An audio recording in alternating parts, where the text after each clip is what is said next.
ஸ்லாங்கூர் சித்தியாலாமில் வழக்கமாக அமைதியாக காணப்படும் ஜலான் சித்தியா இண்டா குடியிருப்பு பகுதி 2 அழுகிய சடலங்கள் கண்டெடுக்கப்பட்டதால் நேற்று பெரும் பரபரப்பானது. அங்குள்ள 2 மாடி வாடகை வீட்டொன்றில் 30 வயது மதிக்கத்தக்க காதல் ஜோடி இறந்து கிடந்ததை கடைசியில் அப்பெண்ணின் தந்தையை கண்டெடுத்தார். 2 வாரங்களாக மகளை கைபேசியில் தொடர்பு கொள்ள பல தடவை முயற்சித்தும் பலனளிக்காமல் போகவே வீட்டு வேலி வரை அவர் வந்து போயுள்ளார். ஆனால் அப்போதும் பதில் இல்லை. மகளின் காதலனும் கைபேசியை எடுக்கவில்லை.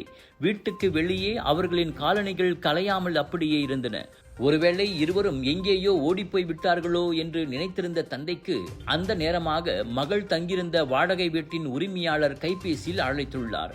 சில மாதங்களாக வாடகை கட்டவில்லை, அழைத்தாலும் பதில் இல்லை என அவர் புகார் கூறவே இருவரும் பாதுகாவலர் உதவியுடன் வீட்டுக்கு சென்று கதவை திறந்தனர்.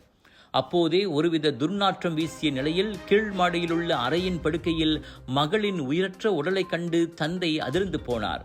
காதலன் தரையில் இறந்து கிடந்தார். அதன் பிறகே போலீசுக்கு தகவல் தெரிவிக்கப்பட்டு சடலங்கள் மீட்கப்பட்டன. இருவரின் மரணத்தில் குற்ற அம்சங்கள் எதுவும் கண்டறியப்படவில்லை. இதையடுத்து தற்போதைக்கு திடீர் மரணமாக இச்சம்பவம் வகைப்படுத்தப்பட்டுள்ளதாக போலீஸ் கூறியது. சடலங்கள் மீட்கப்பட்ட சம்பவம் அப்பகுதி வாழ் மக்களிடையே அதிர்ச்சியை ஏற்படுத்திய நிலையில் அந்த காதல் ஜோடி அடிக்கடி வீட்டுக்குள்ளேயும் வெளியேயும் சண்டை போட்டுக் கொள்வது வாடிக்கை என அண்டை வீட்டாரில் சிலர் கூறியுள்ளனர். அரசாங்க பல்கலைக்கழக அங்கீகாரத்துடன் வேலை செய்து கொண்டே படிக்க ஒரு அரிய வாய்ப்பு. வத்திகா ரிசோர்சஸ் ஏற்பாட்டில் ப்ரொஃபஷனல் பேச்சுலர் இன் பிசினஸ் மேனேஜ்மெண்ட் கல்வி வாய்ப்பு. திறனை மேம்படுத்தி வாழ்க்கையில் முன்னேற உடனே தொடர்பு கொள்ளுங்கள். விலையோ மலிவு, செலவோ குறைவு, தரமோ உயர்வு, மனமோ நிறைவு.